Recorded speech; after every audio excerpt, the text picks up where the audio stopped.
nó là phải tốn nó bà phê nó món bà phê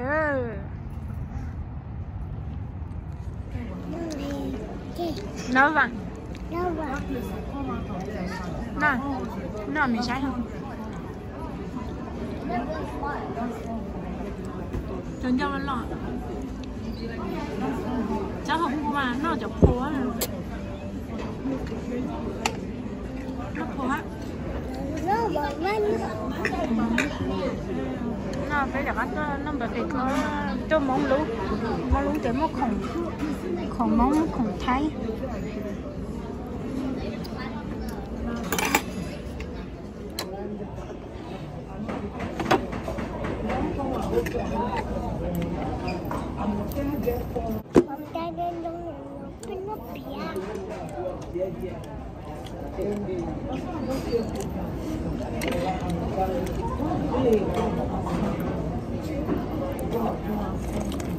nó để nó bạn nó vẫn là có chuyện nó bạn chịu tăng nó để nó bạn con nó chim cái nó chịu tăng mua hết tận năm tới là cái nào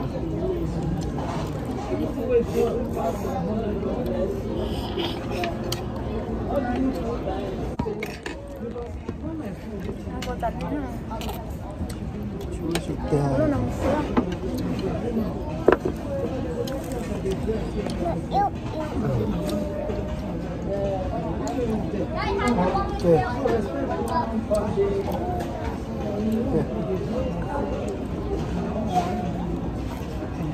nó lại cá hàng nhưng mà nó không có đi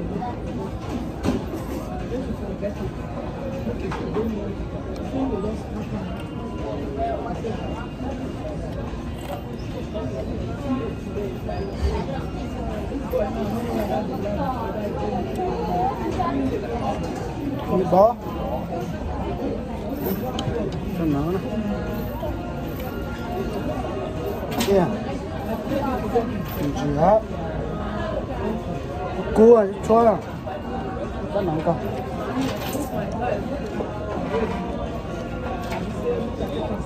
cho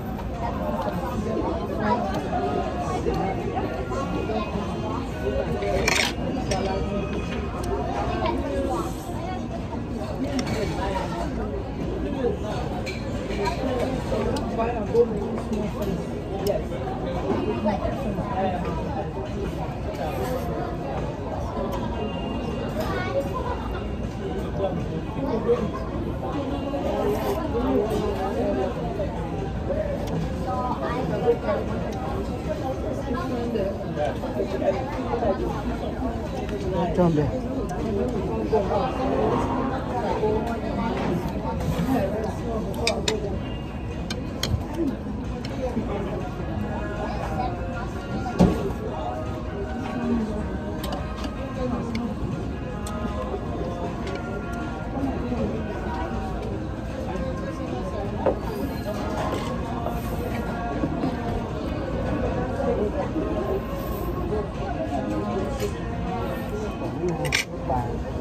nó tìm cô nó phải ăn to tại vì nó quá rồi tại vì nó là có nó phở có nó phở có mỗi thứ nó phở rồi không có chọn phở qua cho nó tại cái con năng đó cho cái chó nào chẳng gì đâu nó tỏ nó bảo nó là chó con cái cỡ cái nó sẽ chúng nó chó cái chính là cho cái con này thải好善con nó có bóng nó khởi ô hay có tên con chia nữa nó dọn nó tỏ nó phẳng con chia có bóng con chia cho mình ở chỗ nồi cảnh cho cái này Cháu từ lúc này đấy nó. Mày không ối tao hay con chia rồi nữa, thôi nữa nó sạch mà. Tao con chia không mong đây. Vậy không ở bên này nó chín rồi sao? Để nó không? Ô con chia. Nè, nó. Hả? Nó mi bò. Mi bò. Nó chỉ nó chín, nó phở. Có bông của chia. Có bông gì? Bông của chia nè hả? Có bông của chia. Ôi đâu bông của chia. Có thể cho ông nhiều rồi ông này. Ai đỡ. Để mình nhận sai á, ôn tay. Cái tí đó chúng nó có lên nó mà. Nó. Bây giờ chúng nó tay đỡ cho lần lắm. Nó kêu á. Nó có khó nhau này. Phải khá sớm. Cái đó trong này đi đánh. Vậy ôi trời. Đây là kia thầy. Đây là học bóng. Không con chết. Không con chết.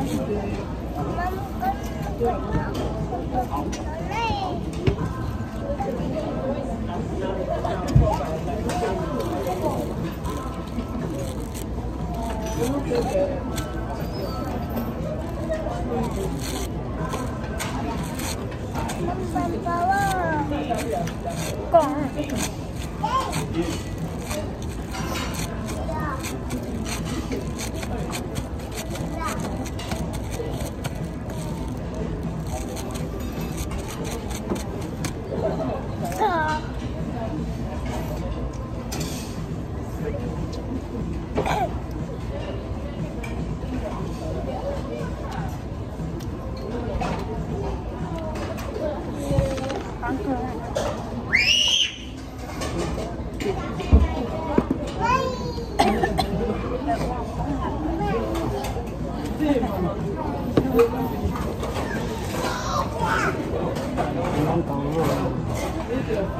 chưa?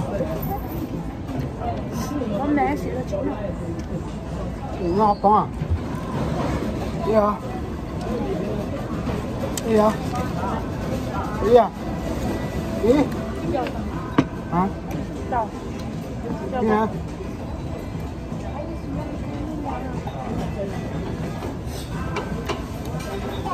Các bạn. Anh này chỉ không phải là.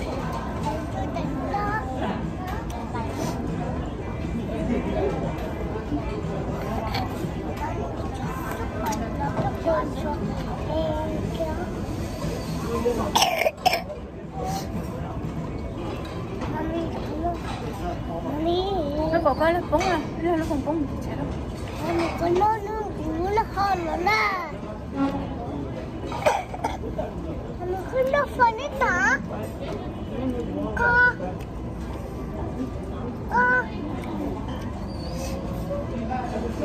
nó hả ta?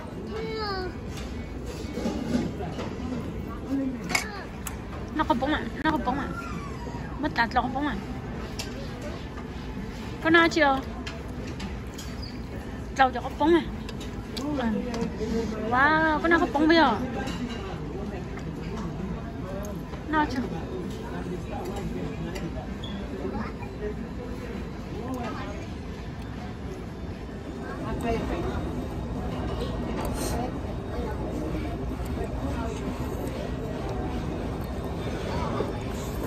Con chưa?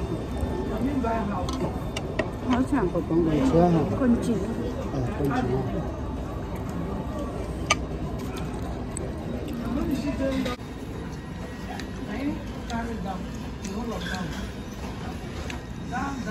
Anh chào có món này còn. Các con chưa.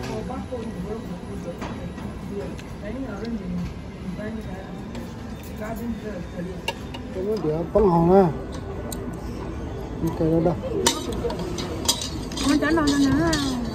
Nó cho đó là cho rồi. Chán nói lấy bún. Nó cho sao xí mà nên là tiền á. Có tròn đầu thầu chỉ ô.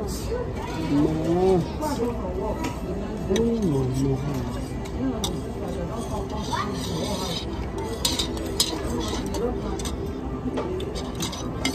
완전 제.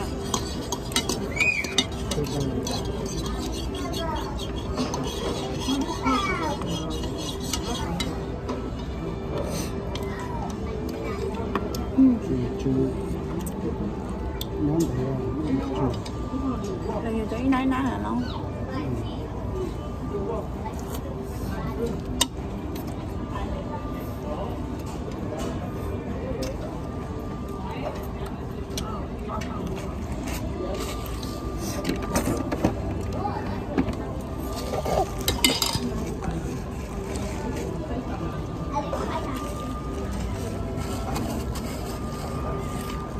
nói chuyện được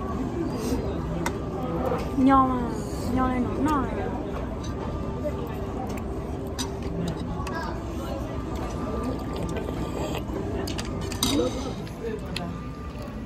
nó tạm cho mà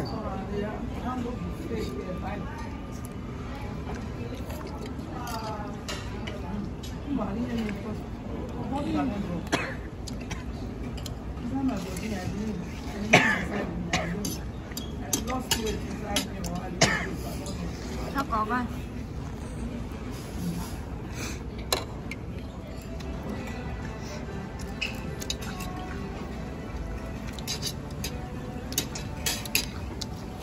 Sao cá? cá là Con có hầm nữa. Ôi trời, con nhìn chị có không có chỗ? Con kia Ờ, bè. nhìn chị không, nó có tay nhìn chị. Có thể để đi nó cắp bù. Thì tao nên để hơn.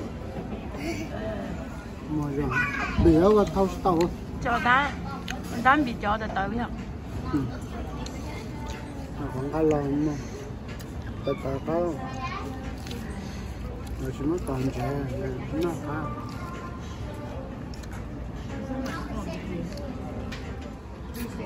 Nó cũng cho. những để đo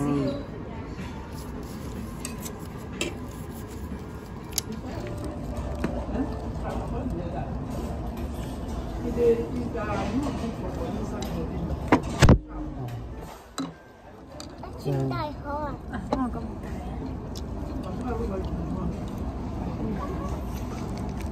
Ngon có bọt tại bên này hết. Nó đập nó. Nó nói chưa?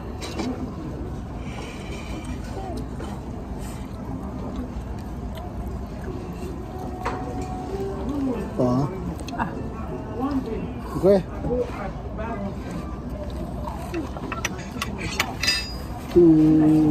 vừa là cho Daddy. vừa là cho Daddy. ok chẳng còn lo cho cá rồi giờ là nó nhiều quá. nó lo Để lo đồ ha. Lo đồ. cá thơm Có mỗi tay. thì cho cá thơm sẵn mà nó lùa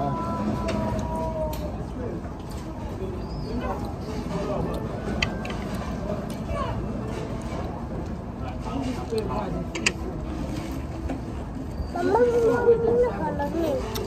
Nó chua chưa? Mẹ. Nó Ừ. Nó bột chưa? wow. Nó quanh hồ à. mua ra Nó quanh hồ này. không muốn nóng hả Dạ.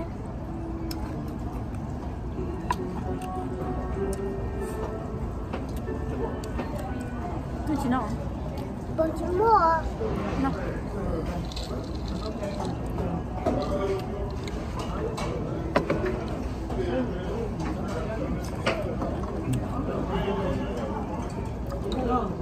Nó không cho cắt thôi.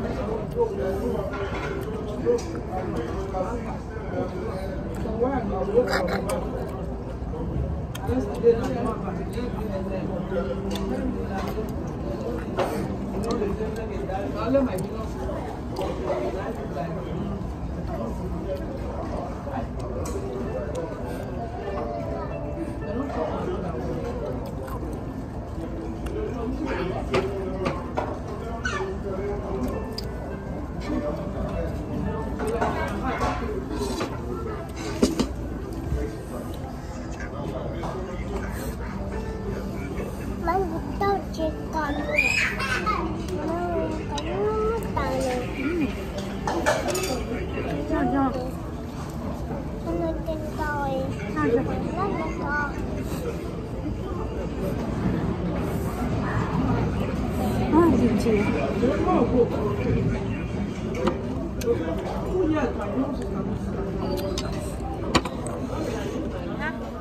Em bắt ăn cái đây tóc nồi cái đi hỏi rồi Có cắn này. đó à Có bao nhiêu? lên nhiều mắm nó mơ nhảy nó mời nồi Nấu lù bé cho có tốt ngon thế.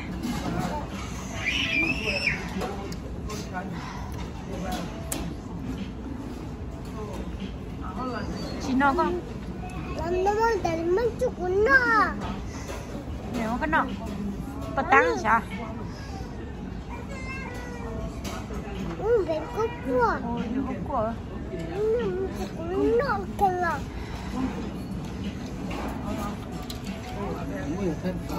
bữa tay cái tao rất cá rồi. Cái tăng của chị hai. Cái gì mà? Ở đây em con non cho hay để con trả lên phần chín. Good. Chúng tay câu cho đó cho xem. Nếu mà cho con nhớ hồi túi nhanh rồi. Nếu đó nó sáng rồi. Nhớ túi chéo. Ừ. Mới ý hòn nữa rồi. Có ý hả? Cho hỏi ý tôi nhìn thấy. Hỏi nó ta không nó. mà về cốc của Như có của. Tao cho tới chút cá nè. Mình xin cho này. Lời thế nào rồi có chọn một tộp lá tàu nhúng nữa nè. Tàu luôn nó là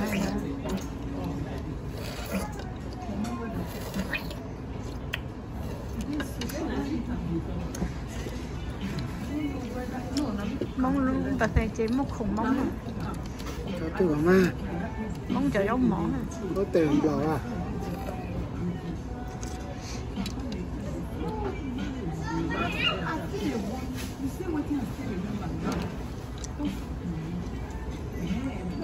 mình ta nữa là Hả? Giờ có chỉ cho có cho nó trứng rồi. Ôi trời ơi, nó ta.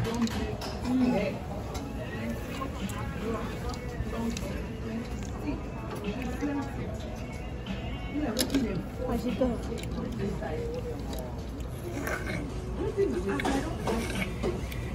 먹어. Thế? 해야 되는 거야.